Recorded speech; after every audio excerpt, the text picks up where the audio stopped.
Well, hello and welcome back. Rise and shine. It's Gail Nicholson with the Seven Figure Sunrise Summit back again.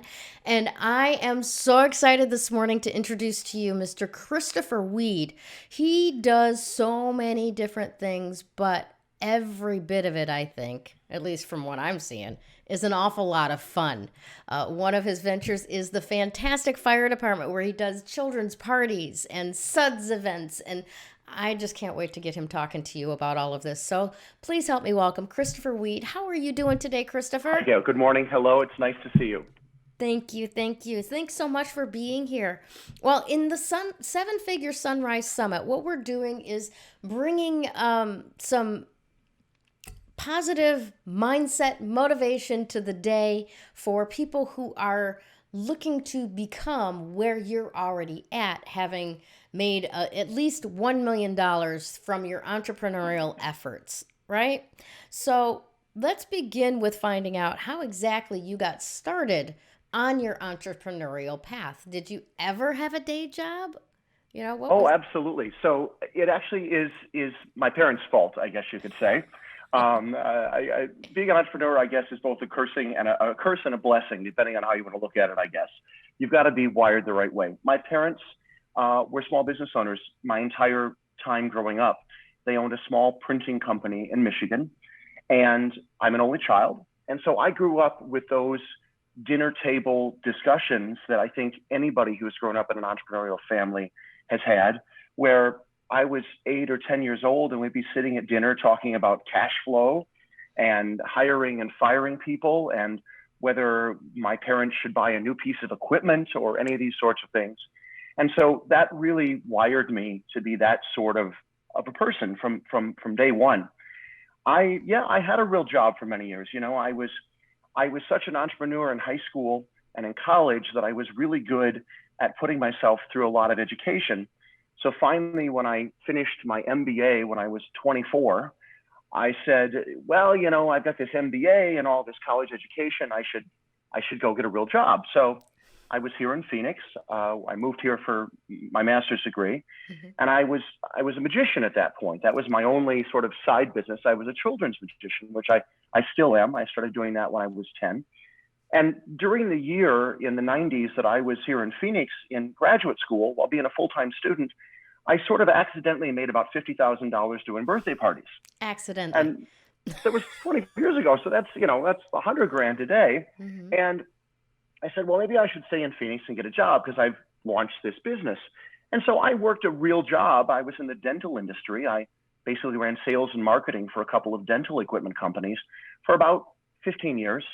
And then eventually, by the time the third or fourth company got sold out from under me to a bigger competitor, and I had no desire to relocate across the country or take on their new responsibilities of having to fill out way too much paperwork because it sort of stifled me.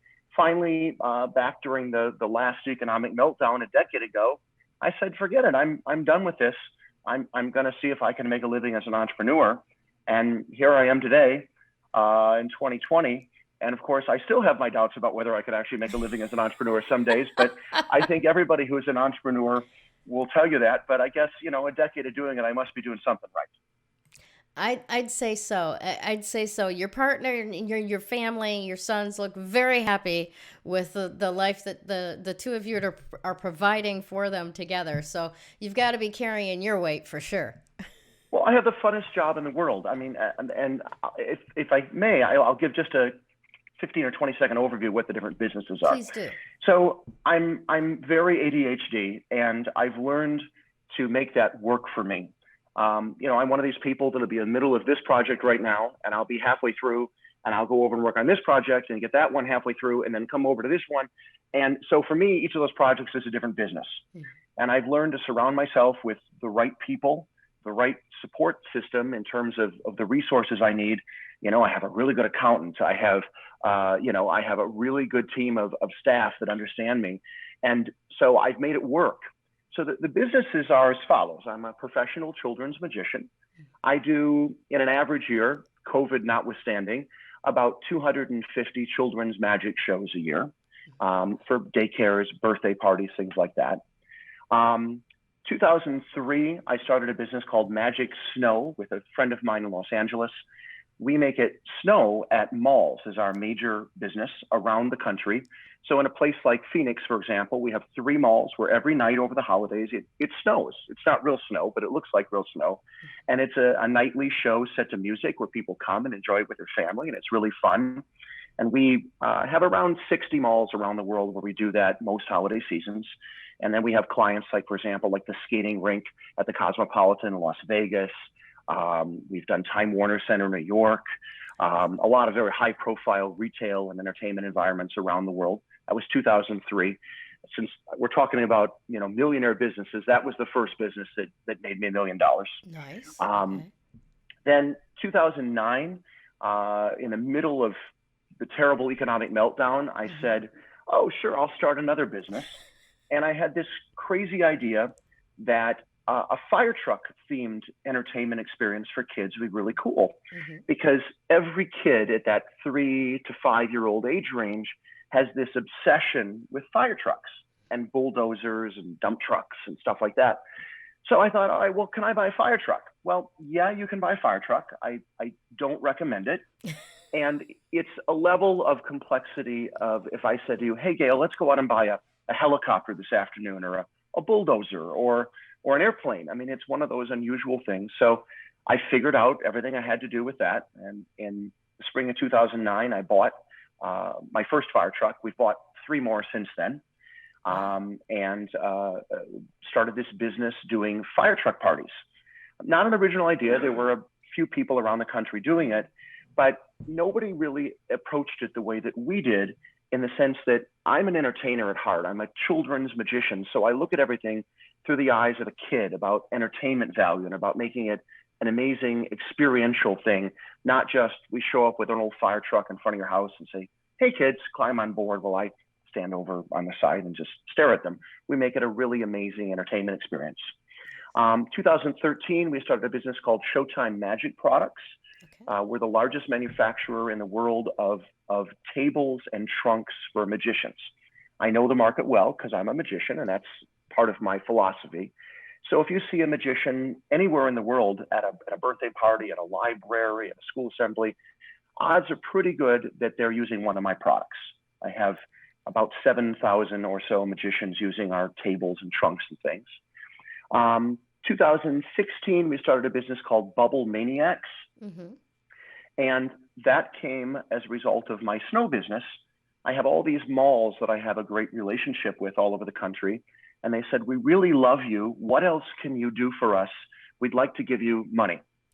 So that started the greater business that we have now, which is basically producing turnkey events for shopping centers in Arizona, California, Nevada, Colorado, Utah. And our signature event for that business is what we call a bubble bash. We'll take over a shopping center on a spring day and do a bubble festival.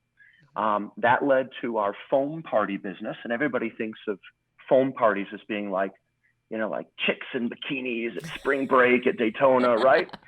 Well, we made that into a children's entertainment business where we go to daycares and schools. We play fun kids music. We make it a really fun, immersive experience for kids. We've got another new business called Mini Golf on the Go, which is a portable miniature golf course experience. We have a balloon decor business that my husband Caesar runs. And then the newest business launching in 2021 is going to be a luxury kids at-home sleepover party business called Desert Dreams. And we'll come to your house and set up this amazing, very Pinteresty, very Instagrammy children's sleepover experience. Again, it's not an original idea. It's being done in a few other places in the country. But because we've done about 12,000 kids' birthday parties at this point over the years, I know that market really well, and I know how to run that business and talk to moms and market to it. So we're going to be giving it a few twists that are different than anybody around the country has been doing to make it really unique and give it a fresh spin. So those are sort of the crazy businesses we have. Every day it's fun. The phone will ring 1 minute to book a fire truck party, and the next minute it'll be a miniature golf party, and the next business, it'll be a magic show, and it's crazy, and I absolutely love it. I don't blame you a bit. I'm just joyful listening to you talk about it because it sounds like so much fun that you're having, especially even in the development of it, looking at things from a kid's point of view, their entertainment value, what they would like to experience in it, Absolutely. and you've got your finger right on it. That's phenomenal. Absolutely And I'm pretty phenomenal. high energy. I'm like a big kid, and I love that. I love what I do. I'm passionate about it, and as an entrepreneur, you know, over the years you get discouraged. And I think if there was any year to be discouraged, it's to be a guy in the events business in 2020, right? Yep. And I mean, and in some days it's like, okay, great. Other days it's like I'm calling my own phone number to make sure the phone is working correctly, and like, why hasn't the phone rang? I've done that. And so, this has been a very challenging year, especially given my industry. But I think that, as entrepreneurs, we sometimes doubt ourselves. Like, I can't tell you how many times I thought, man, maybe I should just get a regular job. When I had a real job, I made good money. And it was things like a company car, and your cell phone is paid for by the company. And, you get to travel. But at the same time, by the 15th time you've been to Chicago and you've stayed at the same Marriott and driven the same Hertz rental car, it isn't maybe as, it isn't glamorous like a lot of Mhm. people think it is. But every time I do that, I think to myself, yeah, I could go make money going back and having a regular job. But then what really stops me when I sit down at the computer and I go, oh, I should look for a job, is I have no passion at all for that. And really at this point, yeah, I mean, you need to make money. You need a roof over your head. You need to eat. You need to worry about your retirement. You need to make sure your kids have shoes. But at this point, what really drives me is if I'm not passionate about it, if I'm not really excited about it and into it, it doesn't maintain my interest at this point. And I think if you're passionate about it and you're good at it, the money will follow. Mhm. And my philosophy for probably 20 years has been that in every one of those businesses, I am probably the number one business or number one person in the world in those categories. Like Mhm. the fire truck party business. There is nobody on earth that has done as many fire truck parties as us. And I know everybody literally on earth that has a fire truck, even guys in Australia and in Germany and places. We do more than everybody combined. And I think that my philosophy has always been that if I become the best person on earth at a particular niche, I will never have to worry. And I don't care if your niche is that you're the expert on shoelaces.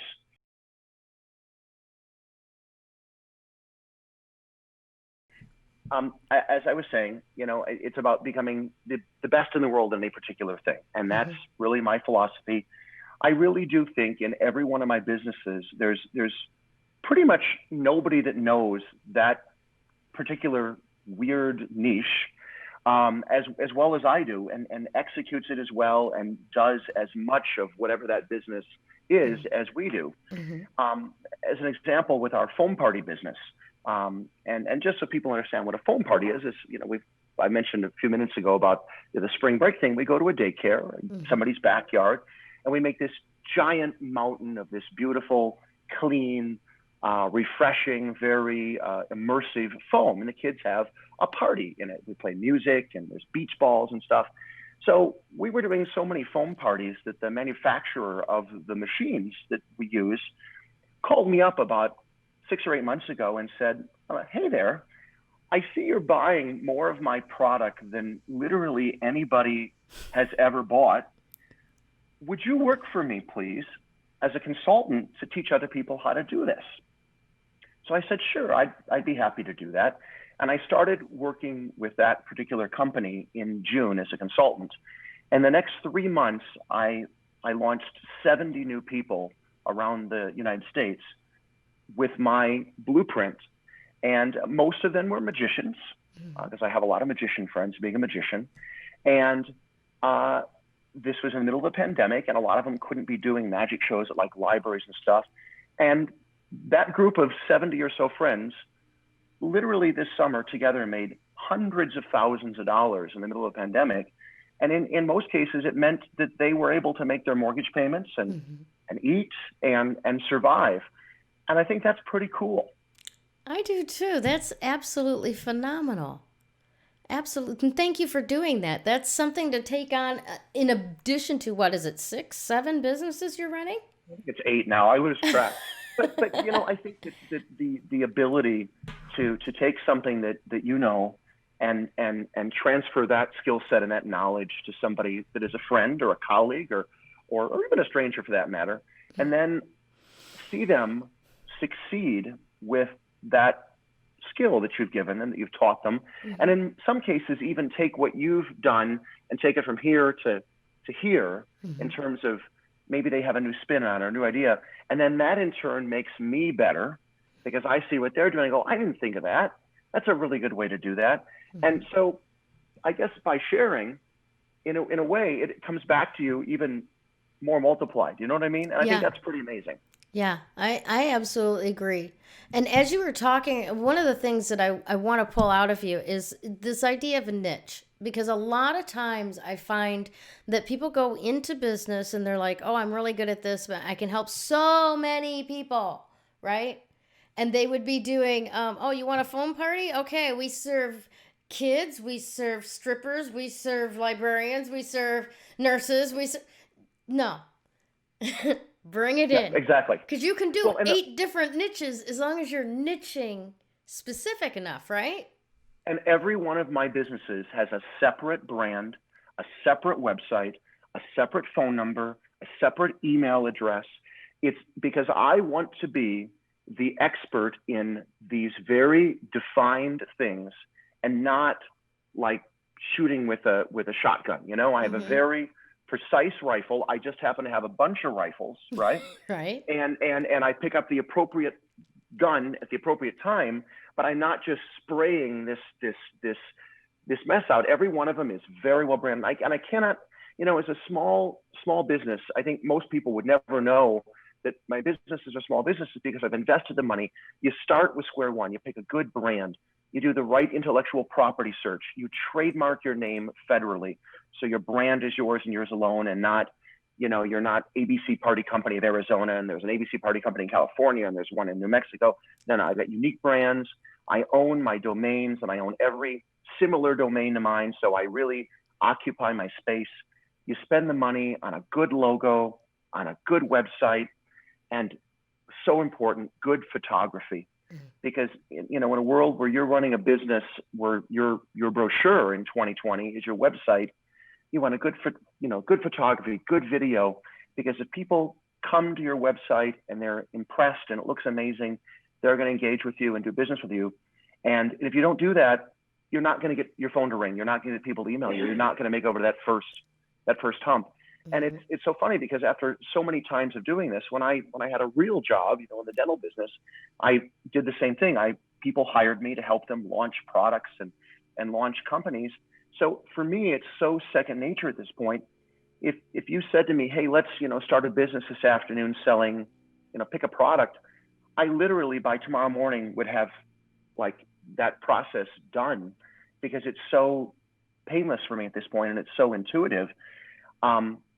I would love sometime to even do an interview with you talking about that process because I think there's so many small businesses that I go to as a patron, whether it's a small restaurant or a little store, where they can make so many tiny, inexpensive, incremental improvements to their business to so much improve it and grow it, that I think there's a lot of value there for people, no matter what your business is, no matter what you do, or even if you don't have a business yet and you want to launch one.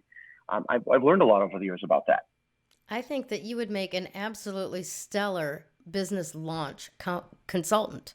I really do, because it seems like you've got enough experience that it's just become this is the process now, and here are the pieces that need to be put in place.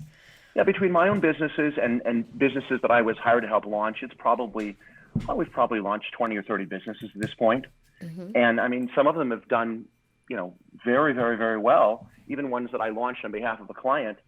And, I mean, it's not just here. I mean, I remember in particular one trip to Taipei, of all places, where I was hired by a company in Taiwan that made a dental product. And their concern was they wanted to launch it in the U.S. market, but their concern was, and they were very attuned to this, that their product seemed too foreign. like their marketing materials, their logo, Mm-hmm. just the way that they chose like fonts in their marketing materials, the way the website was done. And they hired me to basically Americanize, their product. And so I remember we went to Taiwan and I worked like from literally the time I landed at the airport, I went straight to the office. I think I was there maybe a week or two, and it was like 16 hours a day every day. But we were done. I mean, we completely transformed this product and this brand, and it went on to be very successful. And it's really fun. Like I didn't want to sleep. I was so into that. Yeah. And the amazing thing is about the work ethic there, I would, at 7 or 8 at night before we went to dinner, I'd have a meeting and we talk about a prototype of something or a package of something. And the next morning I'd come in at like 8 in the morning and I'd sit down at my desk and whatever we talked about 12 hours earlier was sitting on my desk. Wow. So somebody had worked all night to like take this idea based on my feedback, and there was like a box sitting on my desk that was what we talked about the night before. Wow. And that was a strong message for me about work ethic. You have to think about the fact that in today's world, if you've got an idea, you need to think bigger than just your community. There might be somebody somewhere 5,000 miles away that's doing what you're doing. So, really cast your net wide in terms of approaching things, because we live in a world that's more than just about what's down your street or in your neighborhood, Yeah. Absolutely, yes. Let me ask you this. Was there any one like routine or process or ritual or system that you have done over the years that you would point to that and go, that's why I'm successful as I am? Yeah, I'm relentless.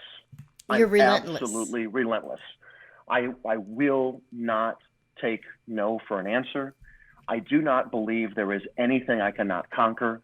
And I think sometimes it's fun to intentionally throw yourself into a situation where maybe you're a little bit over your head and have the confidence to say, you know what? Nah, I'm not over my head. We're going to pull this off and we can make this work. And I can't tell you the number of times I've sold something that's not fully baked and then figured it out. As a perfect example is the snow business. We make it snow at shopping centers. So 2002 in Los Angeles, there was a mall that was being built called The Grove. The Grove is a really famous upscale outdoor mall in LA. You may have seen in the riots earlier this year that it was looted, and it's owned by a very famous billionaire developer in California named Rick Caruso.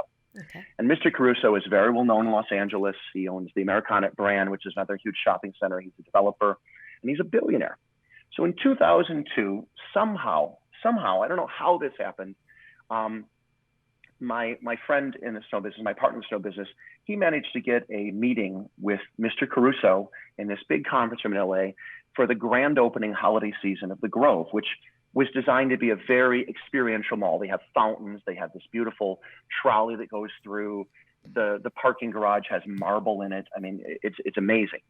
And my friend was pitching the idea of doing this holiday magic show for the opening holiday season of The Grove on their great lawn. And there was going to be ladies sawed in half and people floating.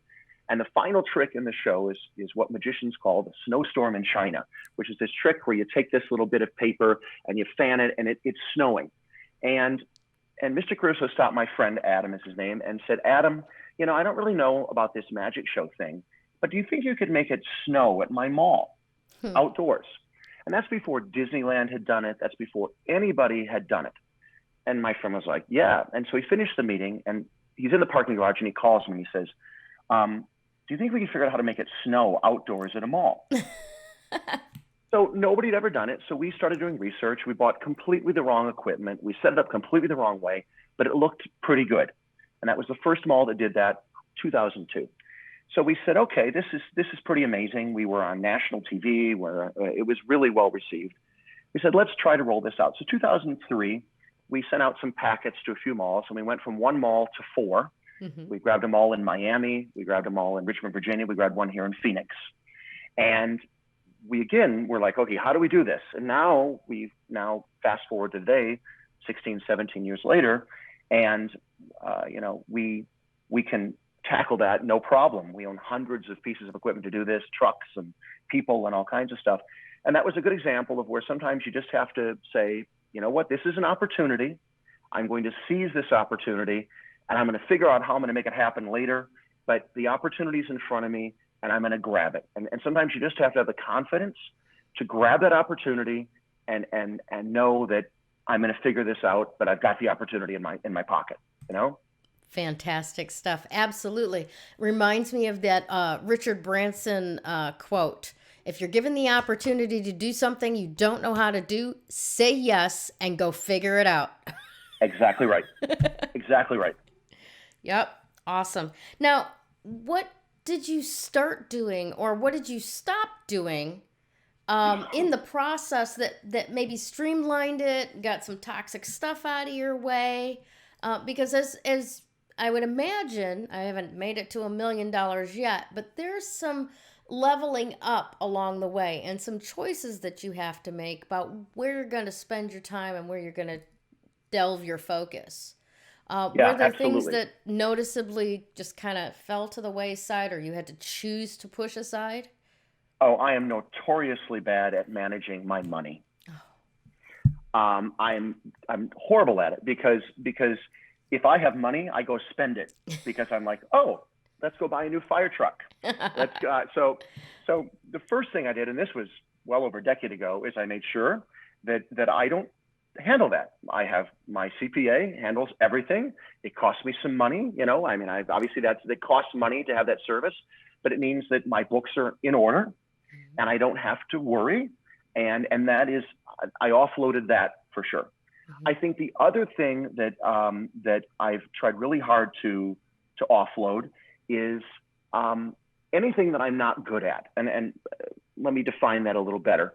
I find that because I'm really ADD, ADHD, that I'm really good in the sales process and in that building process and in that getting whatever it is to the stage, if you will, to use a magician's term. Mm-hmm.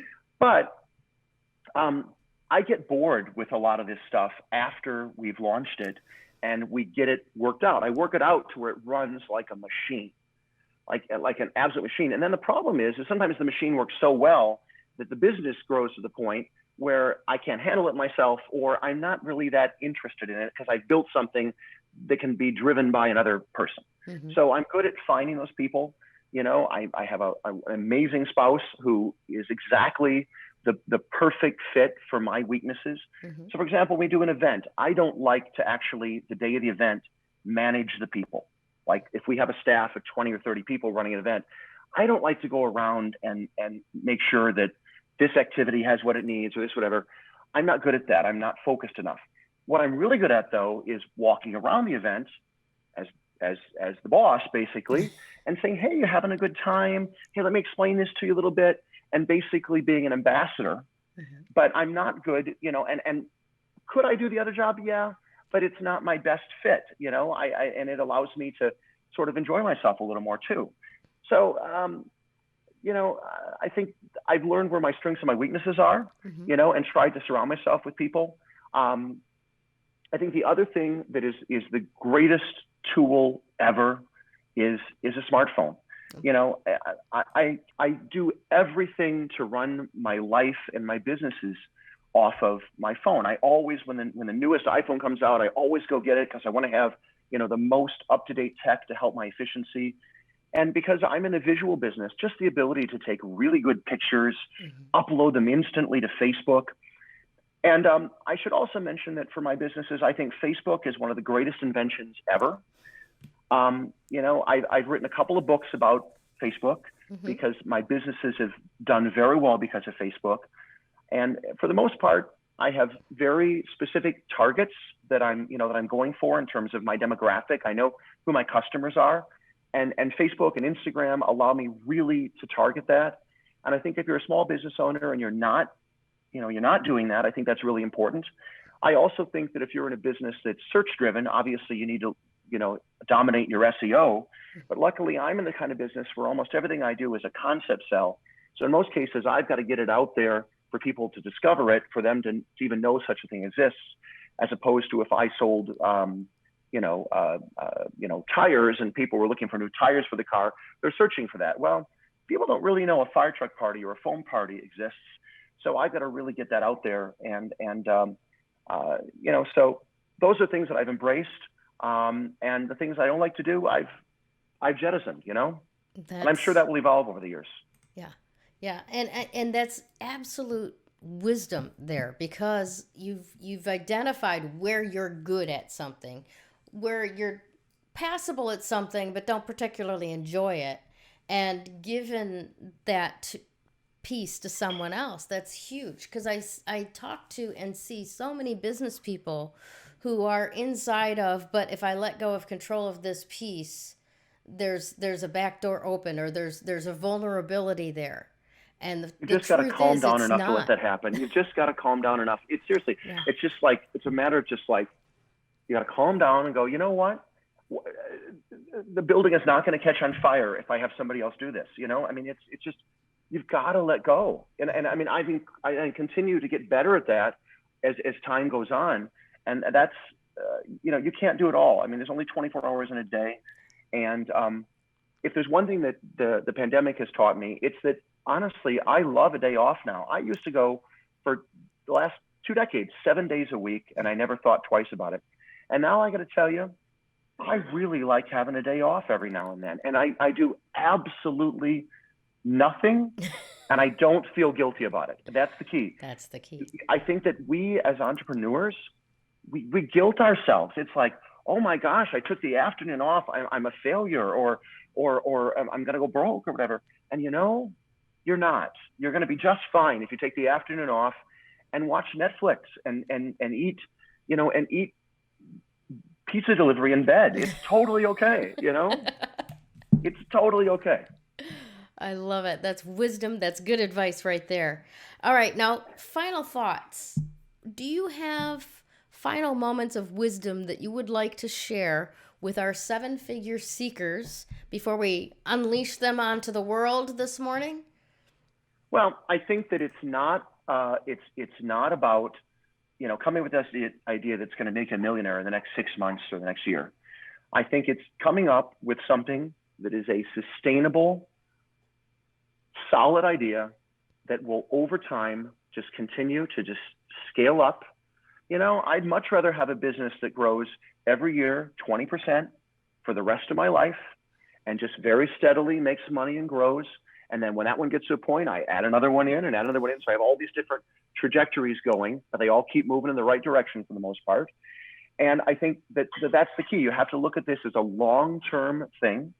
And you have to not so much focus on the idea of, oh man, I didn't get the business in the first 6 months or year to this huge level. No. I think that if you can start a business and you can get it to 100,000 a year in revenue in the first 2-3 years, and then every year grow on that, you know what? You got $1 million business before you know it, as the snowball effect takes hold when you're a decade into it. So I think that's the key is you just have to really look at the long term. And I also think that I completely disagree with the idea that lack of capital is a barrier to starting a business. My fire department business, for example, which is done at this point, we've done a couple of $1 million worth of kids' birthday parties, which is pretty amazing. You think about how many birthday parties that is. I spent that first truck that I bought, I paid $12,000 for that truck. Wow. And that's do not tell millions. my grandson you can get a fire truck for 12 grand. Do not, please. Well, it's however it's I think a lot of business it's much like a puppy. Somebody gives you the puppy, but boy, it costs a lot of money for dog food and veterinary bills and that kind of thing every month. But I think don't let capital stand in your way. I think that there are so many really great businesses out there that you can start for literally $1,000, $2,000, $3,000. That if you're clever and you're smart, and also we live in an era where good quality marketing is very available to everybody. In other words, you can with a ridiculously small investment put together a good website. With your iPhone, your Android phone, whatever you've got, you can take very nice photos to look presentable.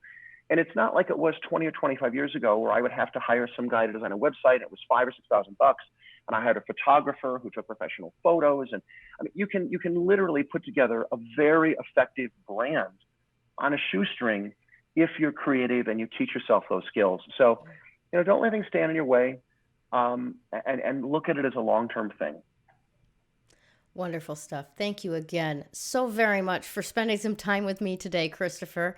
I really appreciate that. And I am still watching from the wings all of your posts, all of the things that you're doing, the photos of the fire truck parties, the foam parties, and they always make me smile. And also tell Caesar the balloons are right on.